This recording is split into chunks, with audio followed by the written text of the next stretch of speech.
Hello everyone, welcome to our weekly Bible study spot. Our study today is based on Luke chapter 22 verses 31 to 38. It's a short extract from the discussion that took place between Jesus and his disciples immediately after they'd shared the Last Supper.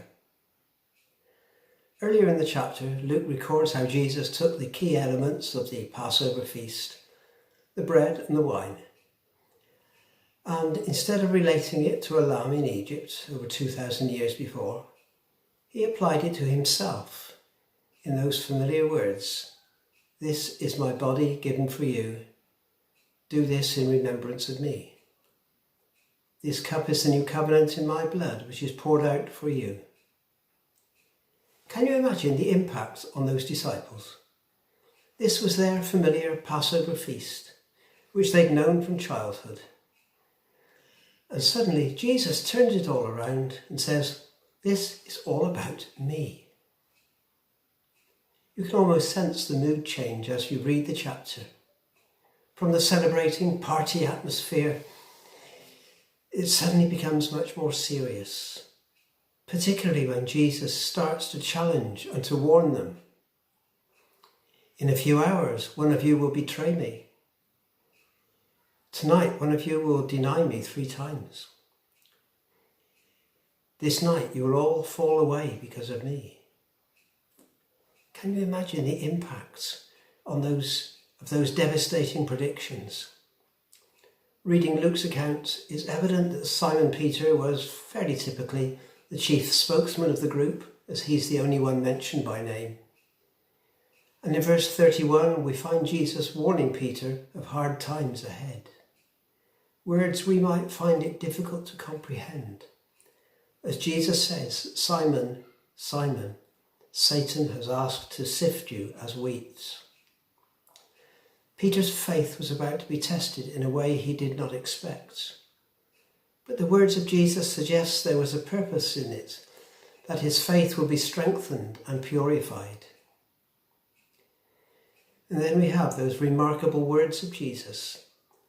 "But I have prayed for you, Simon, that your faith may not fail.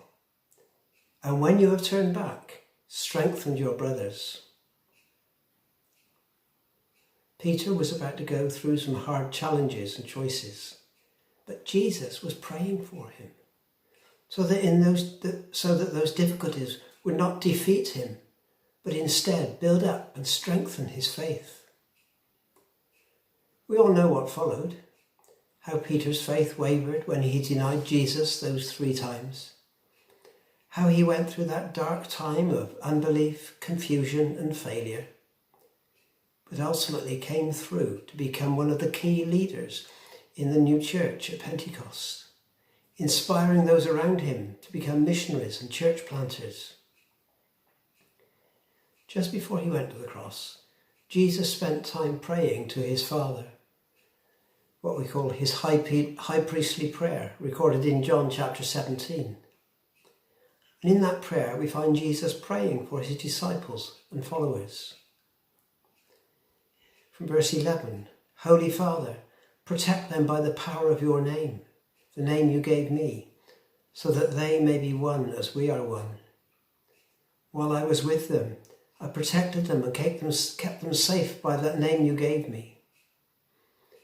In verse 15, "My prayer is not that you take them out of the world, but that you protect them from the evil one." And then in verse 20, "My prayer is not for them alone. I pray also for those who will believe in me through their message."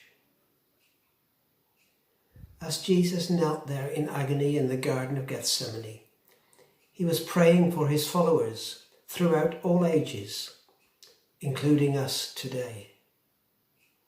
He was praying for you. He was praying for me. And he still is.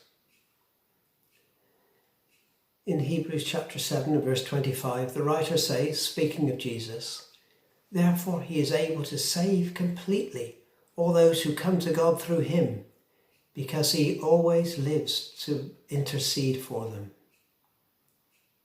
See, we cannot live the Christian life in our own strength.